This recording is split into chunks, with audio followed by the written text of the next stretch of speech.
House Bill 1169 does three things. And I'm getting your answer here, but it essentially requires that you disclose if any product has a gene therapy quality. It requires that you talk about how those gene therapy aspects of the product could be transmitted to other people, and then it requires full informed consent before someone gives you a medical intervention or a gene therapy. So three things that are completely non-controversial, and there's no problem. Well, we go and we're working on this bill, and we're getting massive opposition to informed consent. We're saying, who the heck would oppose this? Well, it turns out that Big Pharma, through the ag lobbyists, were opposing this massively. And the reason that they're doing it is because I started doing this research. And going back to 2000, I've actually found documents going back to the mid-90s where they've talked about integrating vaccines into foods.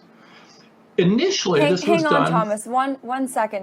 I just want to clarify something. So you're saying that they're currently doing this, or is this bill to just prevent it from happening in the future? Well, that's the thing that was shocking to me, is initially I had thought this was to prevent it. But we got word from the pork and cattle, some lobbyists who I can't talk about names because these guys would get fired in a heartbeat, that they were planning on using mRNA gene therapies like in the immediate future. Well, so I started doing some research, and it turns out there is a product called Sequevity on the market from Merck that I'm looking right here. It says Sequevity harnesses RNA particle technology to create customized prescription vaccines in swine. It's there. Not only is it there, but it appears that the technology is getting to the point where it can be transmissible from these animals to people. I also have, and Peter McCullough confirmed this for me. He's looked at this. And he actually tweeted, and I'm just going to read his tweet. He says, Chinese successfully loaded cow's milk with mRNA, and it was absorbed into the GI tract of recipients. Concerns about surreptitious insertion of mRNA into the food are valid, must be stopped. What's happened is we found out that they're actually already doing this in some countries. And because Congress decided to remove the country of origin labels from food products, if they're doing this in China, it's potentially in our food supply. We don't know where our food's coming from, but we know that they're able to do it and probably are doing it now in China.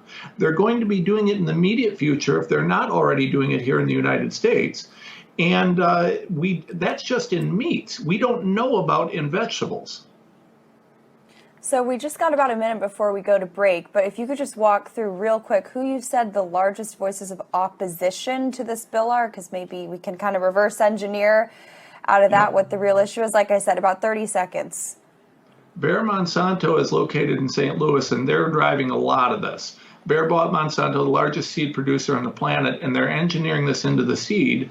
And, maybe into the cattle and into other things. But Big Pharma is essentially using the lobbyists, cattlemen associations fighting it hard, farm bureaus, a lot of the chambers of commerces are fighting this because they don't want informed consent, which is beyond me.